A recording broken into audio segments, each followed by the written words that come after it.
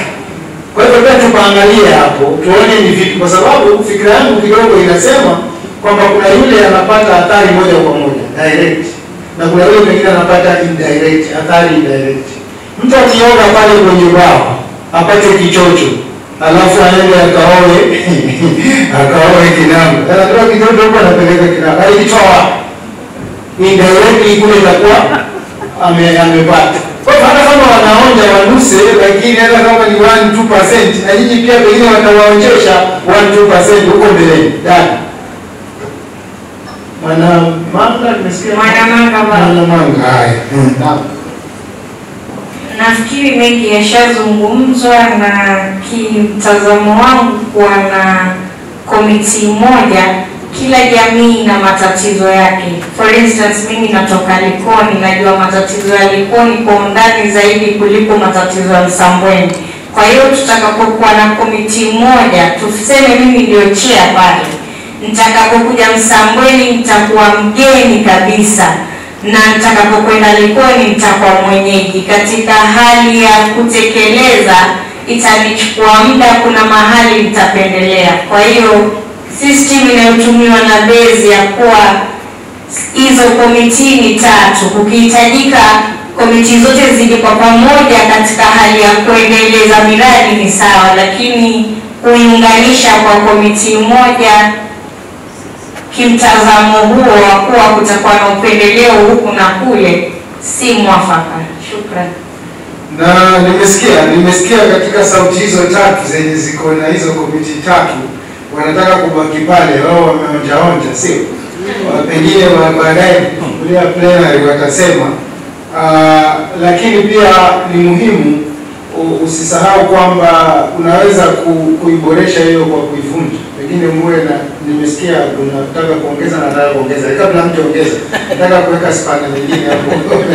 Nataka kusema je ukiwa na kamati ya county na kamati za sub county, maana kwa hili swali hizo 3 zibaki, ama kamati za sub county na kamati kuu na hizi ndogo, kulikule swali la dada kwamba tukifanya moja alafu chawa ya kodi itakuwaje? Kwanza kwa kaunti nyingine, alafu anakuja kaunti hii analeta sheria zake huko, ama kiwa huko anaenda kule anapeleka sheria zake, itakuwa changamoto. Haya, ni mshiriki wa kwanza ndiye anasema atakuongeza kitu, alafu wewe usisahau hiyo contract. Now, thank you, Professor. Right now, we are doing the public participation to get the views from the community so that you can enter into agreement with the company and roll out the process of selling the agreement. But we have challenges, Professor, and the audience. As much as we are talking about having a county committee, but here, you know, the Maumba or the base in Radi cuts across only 2 wards. The Msambweni CDSC, the jurisdiction has 4 wards, from Ramisi ward to Gombato ward. But the Radi itself, it cuts across only 2 wards. That's Ramisi and Kinondo. If we go down there, the people of Ramisi or the people of Kinondo feel that the people from Gombato, they are not right to get the benefits from base. If you go to Ramisi, the people of Ramisi feel that the people from Mukunda hakuna kitu wapate. Yani kuna uchuru fulani. Wanasema tulitoa masharti. These are the words, Professor, these people use when we go for the public participation. Why don't you give us the lion's share? And why are you including? Because we have to tell them there's the jurisdiction of the CAC. Then they ask us, why are you taking our projects to Ukunda or to Diani? Whereas we are the people who gave out our land for mining. You see the challenge, Professor. Here now we are talking about pioneering, widening the committee to a county level. But the subcommittee, the sub-county level, which has been defined as the community, kati yao pia wanakosana. Wanaona mwingine ni bora wodi hii ina mtambo, wodi next isipate. By widening this committee, such challenges, Professor, takuja. That's why sing it well. If that 20% from the 2.5 royalty revenue, the 30%, it will be okay to have that county committee, but not this 1%. Imekuwa chini sana, utaleta shida. Yes. Nimekuelewa. Yes. Profesa, naangalia vile nimezungumza Matuga na Kinango. Naam. Kwa hiyo komiti naona ile formula yake si mbaya, kwa sababu tukisema county level ni governor yuko pale, tukisema county level county commissioner yuko pia ni mwanakamati pale ndani, na sisi kama CDS tushikano CDS ambayo ni government account na national, hatutaweza kwenda mbele, lazima tushauriane. Na swala la Kinango na Matuga inatufili pia, kwa sababu nyimbo zetu ni kwa Kwale zetu, na wakati kama wanakusa kuja pale na kutupatia pia kwamba kulikuwa na hii mwongozo huo, si makosa bwana profesa kuangazia hata kama ni kitu kidogo kuelekea sehemu zile ambazo zetu hawana komiti, kwa sababu bado kwa ile bado shida zile kuwasaidia si makosa kulingana na hali vile zilivyo. Asante. Sawa, nimekusikia na pia nafikiri kama mmemsikiza vizuri, kuna mahali amezungumza akasema hizi basari, hizi scholarships wakipeana wanapeana wodi zote 20. Kwa hiyo nafikiri inaweza kuwa mnafikiria hamwapi lakini mnawapa. Kwa hiyo ukichungulia ndani mnaweza toa percentage kwamba hata wao wanapata. Sasa hivi ukichungulia hapo ndani wewe uweze kujua ni wanafunzi wangapi wa Matuga kwa mfano, ama ni wanafunzi wangapi wa Kinango kwa mfano wao wanapata scholarship, na uweze kucompute na zile pesa wanazopata wao wanapata percentage yao gani. Lakini kuna kitu wanapata, lakini ni muhimu wajue kwamba kuna kitu wanapata. Ili ndoleni nao wasiwanyime. Na mimi nilikuwa na bahati ya kufanya utafiti, tukawa Pius anajua wa based tenure unaitwa health impact assessment. Health impact assessment wakati mnaanza mwanzo. Na ile health impact assessment inagusa hiyo ulisema Matuga, inagusa hiyo transport corridor, kwa sababu malori yanapita pale na parameter moja yenye tulipima katika hiyo research ya afya ni blood pressure. Ile lori ikiwa na kiti wengine wanashtuka, blood pressure inaenda juu. Kwa hivyo wana qualify wale.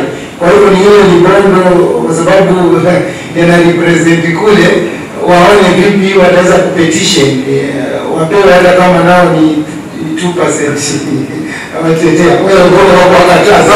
Professor, on that point, kuna point umesisitiza na hii I want to give you a guarantee. Yes. We have a preliminary agreement with the best study concerning the scholarship programs. Yes. Programs zote za kuhusu elimu ambazo zimeanzwa na best study, now that they will be inherited by the CDSCs, we have that a common agreement. Hakuna mtu atasimamishwa, be it from Matuga, Vigurungani, atatoka wapi. Tulikubaliana tutarithi huo mzigo. So sitaki pengine kuwe na picha professor vile ndio umesema kwamba sasa because Matuga is not included in the CDSC, pengine what is the fate of those students who are schooling? No. Their fate is well taken care. Yeah, I wanted to add that, Professor. Ni sawa. Nafikiri maswali mawili kwa mtawalia tumeenda nayo, kwa sababu bila alikuwa kuzungumza saizi tayari. Haya, kuna microphone pale kama iko, naona kuna mkono pale wenye utaki kwenda chini pale kando, pengine tusikize Lena leo anasemaje, pengine kuna wazo kabla hatujafunga hapa. Kwa hivyo swali la Matuga, Kinango iingizwe nimezungumziwa, na swali la je tuwe na kamati moja tumelizungumzia. Kwa hivyo tupate tu mchango pale bwana pale kando aweze kutuchachaweza, lakini yule bwana akipelekewa microphone. Yes, kupitia kwako Profesa, nashukuru kupata nafasi hii. Kwa majina ni Emmanuel Memoliki kutoka Kwanze, sub-county ya Kinango. Nimefurahishwa sana na hilo mjadala na mambo na CBA kupitia kwa chairman sijui wa komiti gani. Ningependa sana kufanue hii kipengele chenye kusema the company can enter in multiple agreement. Kwa sababu gani? Sisi ni wale indirect, kama vile mlikuwa mnaongelea kuwa kuna wale direct na wale indirect. Na kusema ukweli hao watu wa base wametutembelea sisi watu wa plans, na so far walikuwa wanafanya utafiti na bado tunangoja majibu. So tungependa kukaa tukiwa tumefungua akili ili kama sisi communities tuko huko, maana community wengi pia tujue vile tutaingiliana na wao kupitia ile ambao msha wakakuwa na hizo organization. Asante. Thank you very much. Nafikiri hilo ni wazo nzuri kwa sababu ni njia moja ya kama mtafuata ile nyingine ya kisheria, lakini at least watu kidogo wanarambaramba kidogo hapo. Kwa hiyo nafikiri hiyo formula nafikiri inabaki. Maana sasa kama walizozana sana wasazozana tena, alafu wakizozana sijui Pius aliwafanyaje mpaka wakatulia misses. Kwa hivyo waligawanya hivyo kulingana na maelewano yao wao wenyewe. Elephant in the house. Nafikiri kujapa kwa elephant in the house sasa going forward anasema considering the potential of future. Analeta future haijafika. Future mining projects undertaken in Kwale. Je, tuendelee na CDA kwa sababu tutakuwa nao kama kinango wamepata kama matuga nao wamepata mafuta mtakiona. Tuendelee hivyo kuna nini mshaanza hivyo? You are setting the history. Uko future je? Asante sana bwana Prof. Sasa ile sheria ambayo ina create hizi CDAC nayo inasema kwamba kutegemea na ile community, because tukumbuke kwamba this is a community development agreement. Yote 910 lakini inaishia na community. Kwa hivyo sasa Kinango kukipatikana mafuta ama madini ya aina nyingine yoyote, ukija kampuni ambayo sio base titanium, kwa sababu hakuna CDAC ambayo iko kule, wanaweza form CDAC that is related to that company. However, tuseme leo kupatikane mwekezaji mwingine ambaye amepata another mineral ama the same mineral hapa Msambweni. Kwa sababu Msambweni kuna CDAC and because the community is the same, then the regulations are very clear kwamba more than one company can enter into an agreement with one community. Kwa hiyo sheria ina vipengele vitatu separate. One company, one community. One company, several communities. Several companies, one community. Kwa hivyo, kutegemea na ile community, ndio itajulikana kama ile CDAC ambayo iko inatosha, ama kama mpaka kuna lazima for a new one to be formed. Kwa hivyo pengine hilo ndio lingekuwa jibu langu. Alafu pia ningechangia katika lile swali la kwanza nitaturudisha kule. Kama one CDAC is good for everybody. Hata katika hizi jamii zetu, in as much as sisi wote ni Wanakwale, kila community iko na unique challenges na unique traditions and needs. Kwa hivyo ukisema kwamba utatumia committee moja, pengine unaweza egemea bila kutaka kwa upande mmoja. Kwa hivyo it's better to have more decentralized. Ni kama kufanya devolution ya committees. Ndio wale inaenda to the lowest level of the community na wanaweza kuaddress zile unique and special challenges and needs. Asante. Kuna kizunguzungu hapo sisi mmesikia. Kampuni moja na community moja. Ama kampuni moja na community nyingi, multiple agreements. Sawa? Ama kampuni mbili na community moja. Yaani one man, one vote, one man, three votes. Mmeelewa hapo? Nafikiri kidogo panachanganua, lakini nafikiri ni nafasi bora ambayo kama Matuga wanataka kuja, nafasi iko multiple agreements. Kama pengine kutakuja kampuni nyingine hapa, community ile ya Msambweni inaweza kuwa na agreement nyingine, same CDAC iwe na huku basic na iwe na nyingine mwashia kwa maini zote isingie pale kwa 56 na 56 hata zimepita 100 sio basi wa Mungu nyingine 112.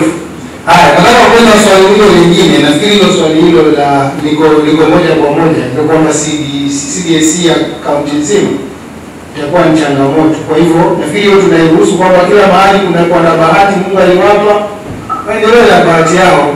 Sijui wale wenzetu wamekuja kutembea kama hapo wanajifunza kuna kizungumkuti hapo. Maana yake watu wote wafaidike na rasilimali ya mahali fulani, ama watu wa mahali fulani wafaidike na sisi tukipata yetu wasije. Na sisi tukipata yetu wasije. Haya. Mechanisms za monitoring and evaluation CDA project. Kwanza nirudisha kwa Pius. Nyinyi ndio mlikuwa mnafanya kabla act. Kwanza kwa nini mlikuwa mnafanya kabla act? Ngoja usijibu.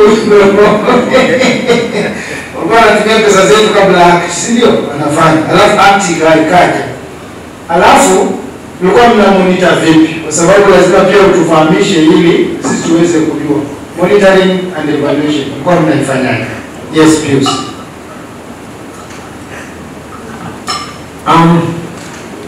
Ni kweli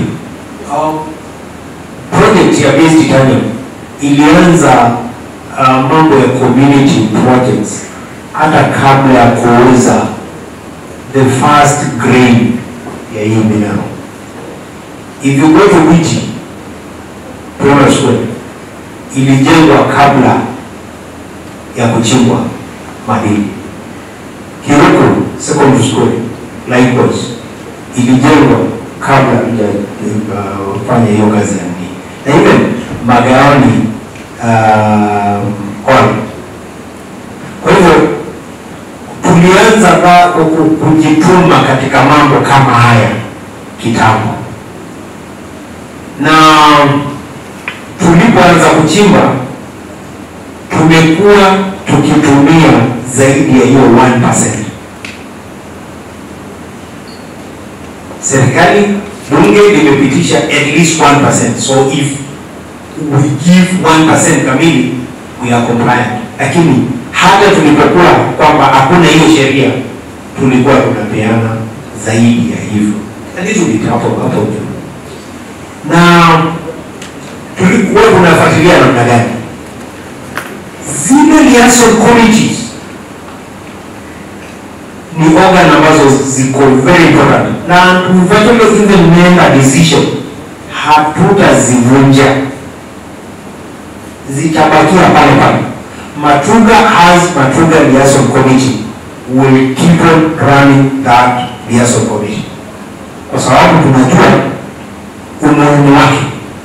The way the law has structured CDSC haiwezi kuservice a big venture ama investment kama Based Italian, kwa sababu zile changamoto na ni vizuri kifimu kwamba mkaanzisha call ama yes, I tell you the surrounding communities, unless kuna CLOs, community liaison officers, kuna awareness team ambao wana collect information kila siku.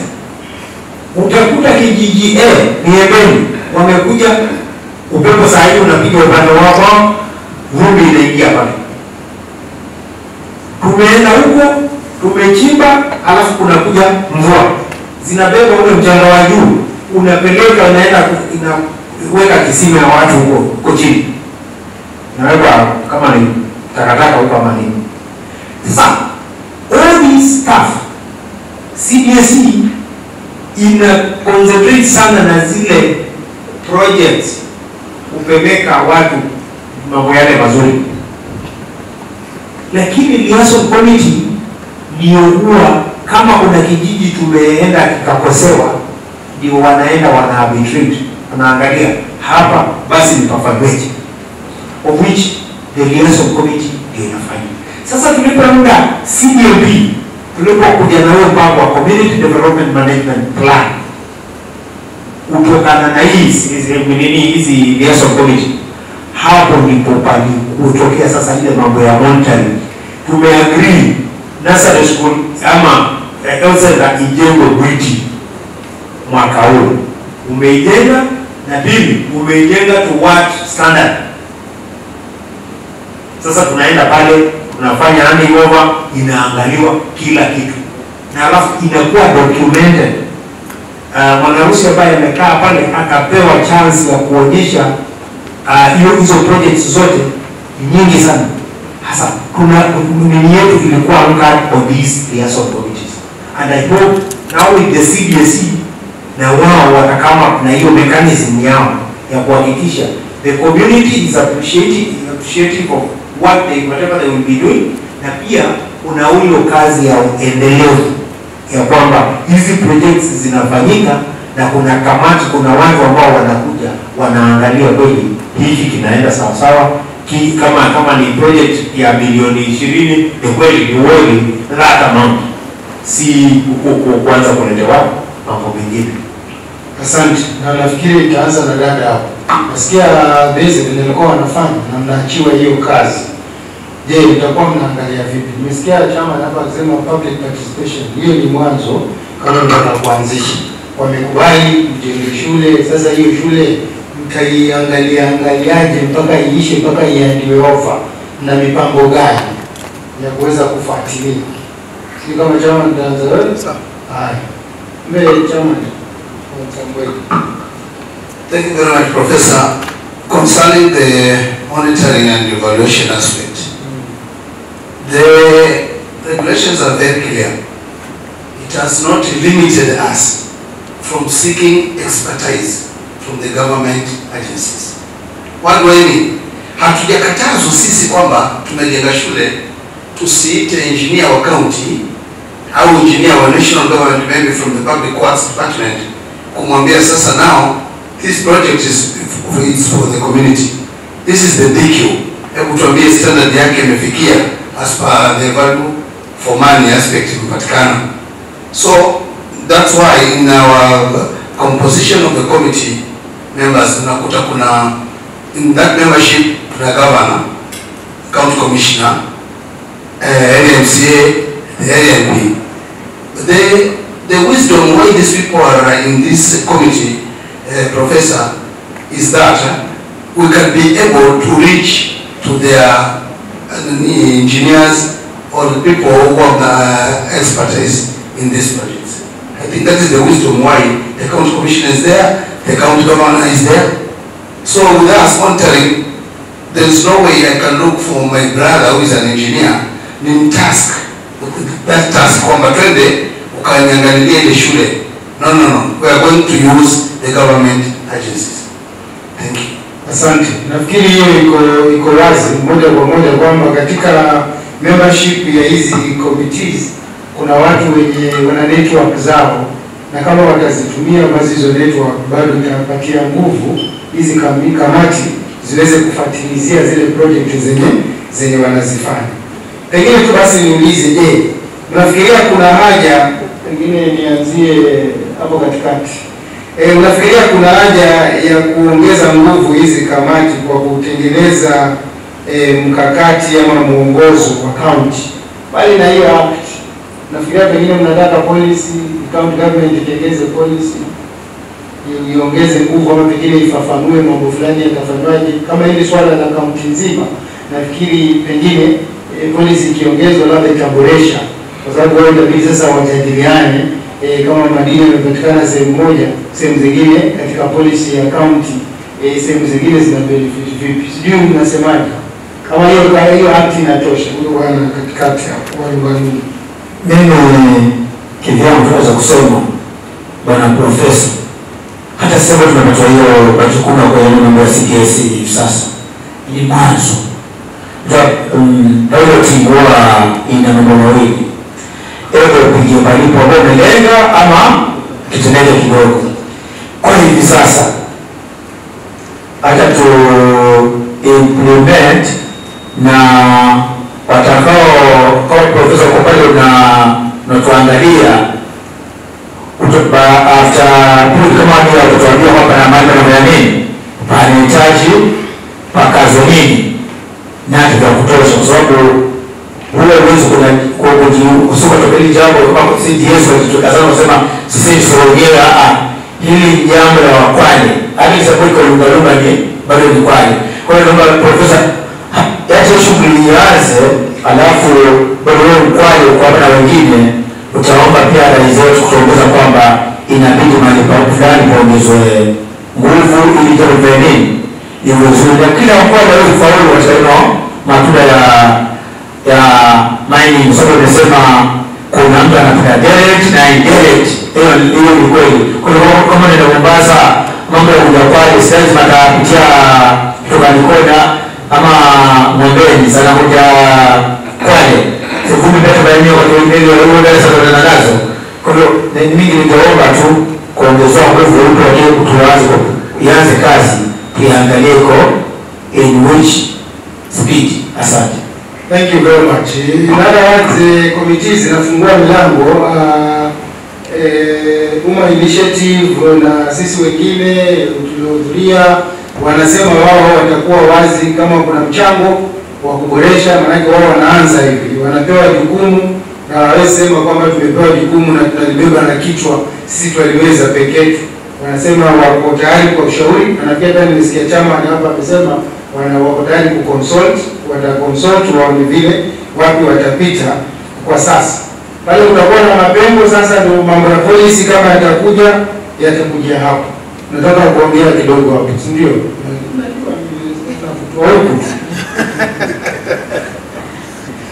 Katika hili swala la county policies na laws, kwanza ningependa kutukumbusha kwamba mining is not a devolved function.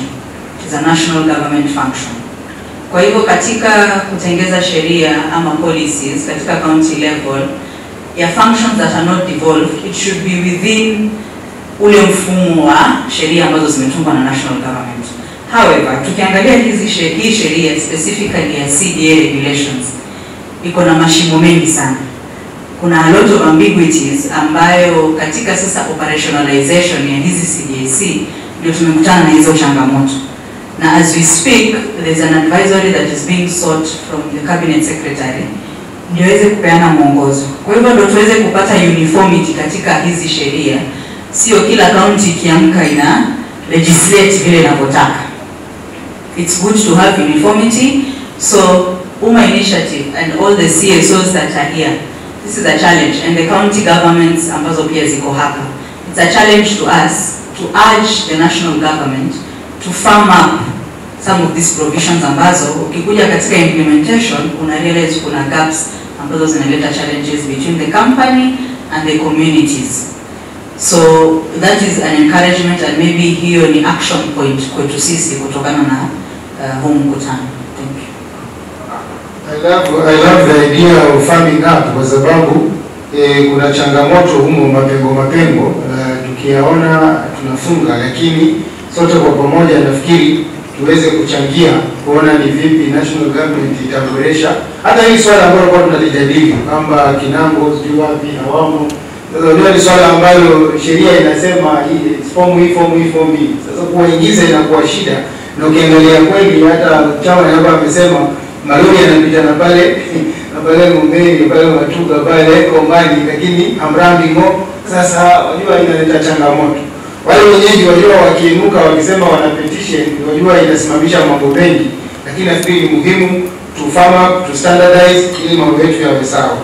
Swali la mwisho, maana naona tumejaribu kabla ya kuuliza swali la mwisho tutaka kuongezea kitu. Naam. Prof, swali hapa linasema, do we need additional policies to domesticate the CDACs at the county level? If I may be asked, despite the fact that the Mining Act and the Mining Docket, it's under the national government, but if I may be asked, I could say yes. Na mimi naona mbali kidogo Professor Kiliago yuko kwa CDAC peke yake. There at the national level we have the 2.5%. Here already the community has been defined. This is the community. Kule kuna mkate wa community. Sasa bila hizi sheria kurekebishwa haraka iwezekanavyo, the moment that fund will be released and start trickling down here, kutakuwa na lot of ambiguity. Sasa kama hii first lot au the first sheria zimetoka kama nilivyokuambia Madam Michelle, it has a lot of ambiguity. Many gray areas are there. Utakuta mahali hata hii 1% tunaona tuliteta ndio tukaja hivi. But we have just set the precedent. Lakini hatujui the other group ikijadili it can be reduced. Msambweni au Likoni ikosekane. Manake poleni. During our negotiations here 1%, in fact, we were receiving calls kutoka watu wa Msambweni na Kwale kwa jumla. Tunaomba Likoni give them only 5%. Inakwambia ndio kweli. Sasa hii picha ndio tuliona. Nikauliza kwa nini? Yes. Kwani simiti kule na chimbo wanapata nini? Mbona unaona ule shida za fikra zingine? But we behaved as citizens, as patriots. Tukaona hapana, hiyo sasa ni maneno ya nchi. I'm afraid if at all these gray areas want to be sanitized well, Professor, tuweza kuleta vita ikawa kama Sierra Leone. These minerals, instead of benefiting us, zitakuja sasa kuna division of the communities. So, if I may be asked, Professor, despite that it's from the national government, but as a county, there's that domestic laws. Uza kulegislate sisi wenyewe huko. Already that 10% imefika. Hapa kuna shida. Also hapa inasema kwamba membership ililetwa. But tutakuta kuna group wengine like the interfaith or the faith groups, the Muslims, the Christians, they are not included in this committee, Professor. Na ukifika mahali, hiyo ndio maswali. Yesterday we were with the sheikhs at nyumbani pale Bomani. The Muungano, you know it. It happened that Professor tunatoka mahali pamoja kule. Anajua when they said that group, ya walimu anasema, hii group yenu mbona imekaa kishetani. Angalia ile maneno natumia. Hakuna shehe hapo wala hakuna pasa. Ake Mungu. You see, na umotoa ni watu wa kusabaza dini wanakuuliza swali hili. But unawaambia, it's not our fault. Tulipata hii, mimi niliamba niingie tukapata hii. So such issues, if we can domesticate this one to that county level, it can take care of such left-outs kama hizo za mashare na hiyo mambo mengine. Thank you. Sometimes it is possible through the ministry, the CCs that are there to be very clever. You need the CCs to be very clever because mining is an environmental issue. For example, within there, they can look for something, their policy that can guide the sector. So you can do some cleverness. Those national level, these are changes zake si rahisi vile. I can throw some span. Yes, you are going to throw some span. Microphone. Yeah, wacha ni shukuru kwa Bwana Pius kwanza kwa that elaborate presentation. Na the panelists wamefanya very clear all discussions. You know, we are discussing whether do we need additional legislation at county level, at least to minimize the conflicts that we are foreseeing. And I would say there is no law which is exhaustive in itself, including the Mining Act 2016. That's why we keep on reviewing them, which means before we come to reviewing, there must be opinions that are there. And I want to refer my friends to the mother law, which is the Constitution. If you go to for the schedule, part 2, where there are functions, and then you go to function 14, we had it to refer. It talks about the role of county governments in mobilizing their communities to ensure they will benefit from governance at a local level. You know, that's a clause which we can start now spreading out, and it will look like a big hide where we can even form any other regulations. Because it gives the county governments and and all the structures, it gives us that leeway to look for ways of organizing your people so that they don't become disadvantaged. Where we are now, we are talking about disadvantaging out of the extractive sector. So it's possible we can formulate. For instance, when I came to my friend Pius, we had our community liaison committees. where there are minerals and there are no investors already. So we formed the committees before under that function 14.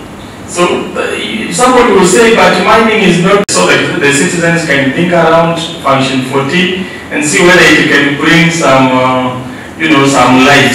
Because why do we wait until we collide to the wall when we are already seeing there can be a challenge? Let's think about it. Thank you very much. Thank you very much for those wonderful sentiments. And maybe I just open them further that laws and policies are a guide to thinking and action. They are not the end in themselves. If you can think within the policy and within the law, you can be able to do things which everybody would wonder, how are you doing it? But you have thought within the law. You're still within the law. So the law allows certain things, but you must be very careful to study the law, understand it, and now use it for what you want to do. And you can really say, yes, I've done it because look at this.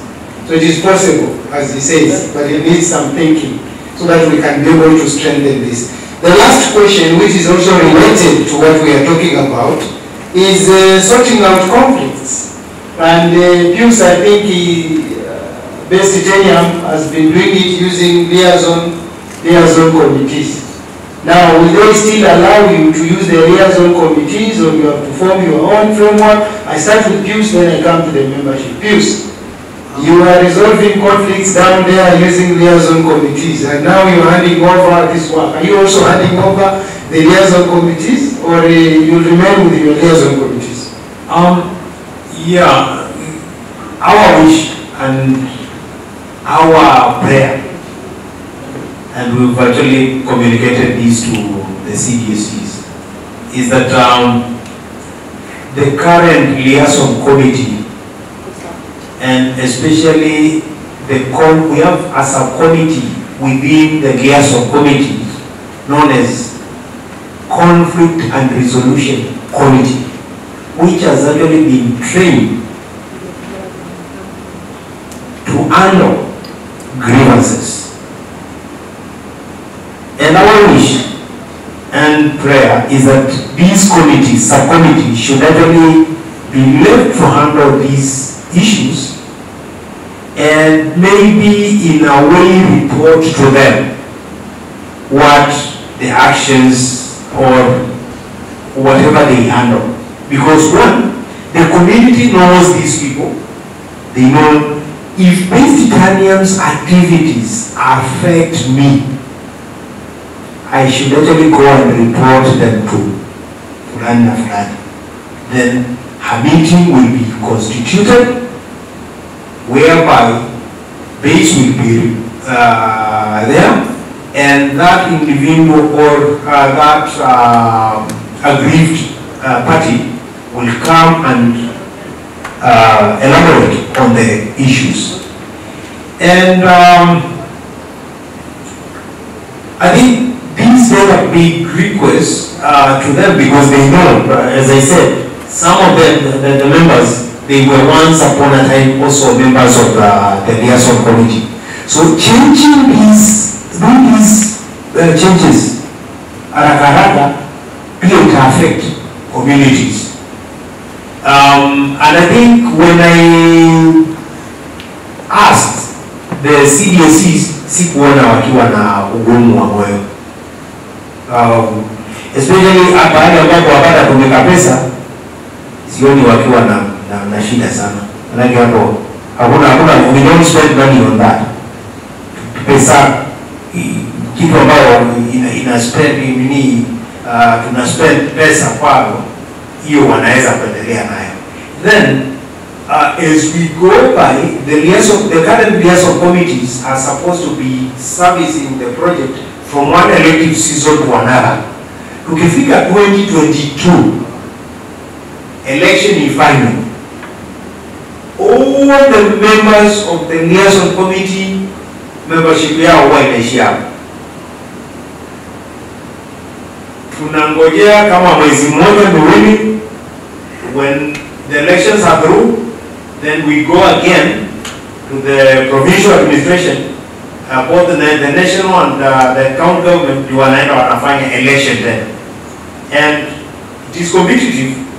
Out of 18 members wa liaison committee, wale ambao wanachaguliwa either ni watu wawili watatu wanarudi, because iko na competition. And you know, when you are a member of that committee, you stand also a chance of knowing a lot of things and the like. Kwa hivyo come 2022, end of it, when the national elections are done, then kamati ya CDSC inaweza sasa kuanza ku find a way of taking over. That is if the project will be going on, because 2022 kama hatutakuwa na SNL extension, then itakuwa ni ura kila mtu kivyake. Sawa, asante. Dada, your final remarks. Kwa tayari mnapewa kazi, your final remarks for today. Mnapewa kazi nyinyi, bezi mnapewa kazi, mnaiweza ama mnaiogopa ama mnaishabikia, tuambie. Okay, like it has been said earlier, it is a new process. It is the first CDSC in the country. Kwa hiyo, with what we have gathered from public consultations and public participation, we are hoping for the best, kwa sababu nguvu yetu yatoka mashinani. Nitaongelea jamii ya Likoni kwa sababu unatoka huko. Ground public consultation ilikuwa nzuri na jamii ina imani kubwa na sisi. Kwa hiyo na sisi tuna changamoto ya kuhakikisha kule mbele ile imani iliyoko katika jamii zetu tunaidumisha. Kwa hiyo na imani kutokana na ile nguvu tulioipata mashinani huko mbele hakutakuwa na tabu nyingi kama tulivyokuwa na wasiwasi hapo nyuma before the implementations and functionings of the CDSC. Otherwise, shukrani. Asante sana. Na nafikiri mambo huwa si magumu wakati unahusisha watu, kwa sababu watu watakuwa wamekutuma, unafanya yale ambayo wamekutuma. Kwa hivyo changamoto nafikiri umesema vizuri kabisa kwamba usiwe na uoga, ni majukumu, umefanya public participation, wamekwambia tufanyie hivi. Sasa wewe kazi yako ni kufanya hivi venye wamekwambia. Yes, chairman. Asante. Mimi kwanza nashukuru. Ndio nilikuwa kwamba jana nilikuwa nafanya revision kwa mkutano wangu wa mwisho na stakeholders wa Lunga. Kulita wale ambao walimu wastaafu, madaktari, agriculture wanafanya kazi wastaafu kama 50 hivi. Waweka mbele zetu tukazungumza nao. Wale stakeholders waliona raha sana. Walikuwa wanatusikiza waseme hao mpato wao shughuli. Wanajua wasahau ama wataenda tu. Kwa hiyo kila leo walisemaje? Kumbe mmetumia kuwa viongozi. Hamkutaka kwenda peke yenu, mtaka kwenda na sisi. Kwa hiyo sasa hiyo shughuli ikifaulu tuko pamoja. Ikifeli tumefeli zote. Nikaona kwamba ni muhimu kuhusisha kila nyanja ambayo iko katika within your area. Na kulingana pia na majukumu tulioanza kitambo, kwa sababu miradi kama hii tulianza na watu wa Kwale International kule Lunga na business wakati juu, wakati tulipata mafunzo mengi sana. Sasa na imani katika roho yangu nataka hii miaka mitatu niache legacy kwa hii sehemu. Ile miaka mitatu ABCD na kivunia ilikuwa mmoja wao kuvi implement. Na imani kwa tunatia nguvu wakati kama una ubaya na wenzako na uko sawa na uelekezi wako wakati umepotea. Even professor nenda kwa simu yako, namba yako ni Professor Joe. Bwana Dibodo Joe. Bwana Tuzo wako ni wale mtoto tutakuona hadi mbele. Sio kila wakati kuna mzozano pale mavyo chini za kukuza kitaifa, kila mara kuna kelele. Utakapofanya kazi vizuri hata wananchi pia wataona endapo kwa sababu lakini panapotokea kwa fix bila hata mwenyewe kufanya nini kujua. Otherwise hii kazi iko rahisi kama ulijitolea kitambo utaifanya. Peleka muhimu kuhakikisha kwamba ile sehemu ni yenu. Endapo utaondoka duniani kuna watu watabaki wataelezewa kwamba baba yenu mtu babu yenu alikuwa ameweka hizi. Inakuwa hata kwa mwingine bila go vizuri. Asanteni, Mungu atubariki. Asante sana kwa kutufundia na mambo hayo ya kutia moyo. Yes, Cham. Yes, Professor, thank you very much. Mimi umesema je, kazi mko tayari nayo, mumeikubali? The answer, Professor, is yes, kazi tumekubali. However, we have a lot of challenges. Challenge ya kwanza, Bwana Pius has highlighted it, ya expectation management. People have a lot of expectation when you talk of base. Ukitaja ile neno base peke yake, hata kama unataka kuongea kitu, mtu akili yake inagonga kwamba kuna pesa.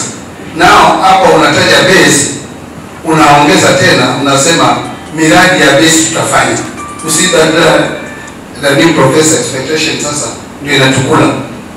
Lakini professor, since we have decided kuyavulia maji nguo, tutalana nayo professor. Personally, sitaogopa sababu some of us, you know, we have our political ambitions come 2022. Na umejiweka hapa kwa kikaango cha mafuta makali. Umezungukia watu, naambia basi kuna miradi itafanywa na permitting members tunakusanya not less than 30 projects. Hiyo ni village tu dogo. Wala si village unit. Kamtaa tu kadogo, watu wanakupa project kama 32. Imagine hizo projects sasa uzilete, uziprioritize mpaka zifike sasa zile utafanya. Kuna watu wengine hapa hawatapata. Na hii community yetu ina ward 4. It is the most densely populated constituency in Kwale County. Sasa kuna shida na hiyo professor, but we are prepared to face it. But so na bibi kama duty to the community anaona CSR vote pamana nayo. Ili kwa sababu sasa hii professor na audience ndio hapa, wenzetu wa base ni kama wanaosha mkono. Akigusa anasema mlichukua watu wenu miradi tunafuata huko. Hii CSR hawahitaji tena. So tunapata mambo mengi. Let also be honest to this community. Kwamba wale ni ile sheria 1%, but as a company we have a duty on the CSR aspect. Thank you, Professor. Asante sana. Nafikiri pengine tu kupanua ni kwamba Pius pengine nitakupa nafasi ya mwisho, sisi tunakuambia ufunge, tukifunga, lakini pengine uzungumzie hapo mheshimiwa amegusa, kwa sababu hata mimi ufahamu wangu kwamba kuna pesa 3. Kuna hiyo royalty yenye imezungumzwa, kuna hiyo 1% yenye imezungumzwa, kuna hii yenye imefungua tena corporate social responsibility. Pengine tutafungia na hapo nikikupatia microphone, lakini pengine nisikie huko neno la mwisho. Kwa kufunga, ningependa tu encourage the 3 CDSCs ya Msambweni, Longalunga na Likoni kwamba kazi ipo, community zetu zinatuangalia. You guys are the linkage between the community and the holder, in this case Base Titanium. Kwa hivyo naomba mtekeleze ile majukumu ambayo mmepewa katika ule mfumo wa kisheria na katika the best interest of our communities. Asante. Yes. Neno lako la mwisho, lakini mjibu hilo maswali. Kuna pesa 3, pesa 2 tumezizungumza, 1% na royalties. Hii CSR ukifunga. Asante sana. Jambo la kwanza ni kwamba yes, huu mfuko ndio ambao ulikuwa CSR ya Base Titanium, na kampuni na nchi ikawa tuseme sheria za nchi zikafanya ile CSR iwe si kupenda kwa mwekezaji. Hata kampuni nyingine gani ikaja iwe ya mtu ambaye ana mkono wa korosho hivi itabidi atoe. Lakini hiyo si kusema kwamba Base Titanium haiwezi kuzidisha. Base Titanium ina moyo wa kuzidisha, lakini CSR, tunaposema CSR tayari huo ndio mfuko. Pili, hivi tunavyoongea kuna pesa nyingi sana ambazo ziko Nairobi na hazijateremka hapa. Tulipo anza hii mambo ya CDSC kuu, wa Kwale wameanza kuulizia pesa. Zile pesa ni mambo ya royalties, ambapo asilimia 70 ni ngapi Nairobi, 20 ije kwa county, 10 ije kwa community. Na ni pesa ambayo inafaa kuja kwenye mifuko kama hii ya CDC. Maana sasa tumeweza kuunda ile vehicle ya kuja kuchukua hizo pesa na kuzi-implement. La mwisho ni kwamba CDCs tumezianzisha. Wajerumani, chairman wa Likoni, Lungalunga na Msabweni. Zile hatua ambazo mtafuata kwa saa hii, ili tuseme kutoka saa hii mpaka awamu yenu iishe, maana mwaka mzima umeliwa na corona, mmebakia na miaka miwili. Lakini yale matendo na kazi ambayo mtafanya kati ya saa hii na 2022 ni muhimu sana, sio tu kwa maeneo ambayo mtakuwa mnaongoza, ni muhimu sana kwa taifa hili la Kenya. Kiona hapa kuna kaunti ya Nairobi, kaunti ya Kitui, kaunti imesemekana ya wapi? Turkana. Na utandawazi huo ambao tuko nao Kenya nzima inaona. Wamekuja hapa waje waone hii kampuni ya Base Titanium na CDS zao wameziona namna gani. Wametoka hapa na elimu ile ambao wametoka nayo. Kwao pale ambapo tulianguka hawataanguka. Watakuja hapa tena wanake projects za kwa hazijaanza mwaka ujao. Waje waangalie mmefanya nini and how are you running these CDSs. Kama watakuta a very good story, itakuwa ni manufaa kwa Kenya nzima. Kwa hivyo you have an empty slate, fanyeni kazi nzuri, mkumbukwe miaka kwamba kweli Kwale kulikuwa na kitu fulani kama vile Base Titanium. Yale mambo ambayo tumefanya, ninaamini miaka 30 ijayo, 50 ijayo, ambao mimi wende kama sitakuwepo, lakini utakuwa na mtoto aseme kweli kuna kampuni ilikuja hapa ikachimba na hiki ndicho ambacho kinibaki, hama maendeleo haya yalitokana na ile kazi. Sasa nazo CDSs za Base Titanium zikifanya vizuri, tutakuwa tumeacha a very good landmark na influence kwa Kenya nzima. Asante. Thank you very much. Asante sana kwa kuwapatia ushauri huo. Nafikiri ushauri huo utawasaidia. Mimi yangu ni mawili tu ya kufunga tena mafupi. La kwanza ni kwamba kuna pesa zimekwama, nimesikia, na katika hizo pesa zimekwama 10% zenu, sababu ni za community, wewe ni za CDC.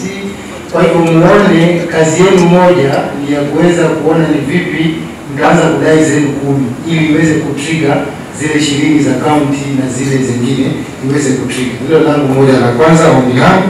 Ombi langu la pili, kazi yenye nawapea, nimesikia hapa watu wakiongea local content. Nataka kuongeza neno lingine, co-creation. Wakati mnatafuta local content pia, kwa sababu hili committee na mnafanya kazi na jamii, you co-create, muumbe pamoja. Wakati unaumba pamoja na jamii, mambo yanakuwa rahisi, kwa sababu mmekubaliana tunajenga shule.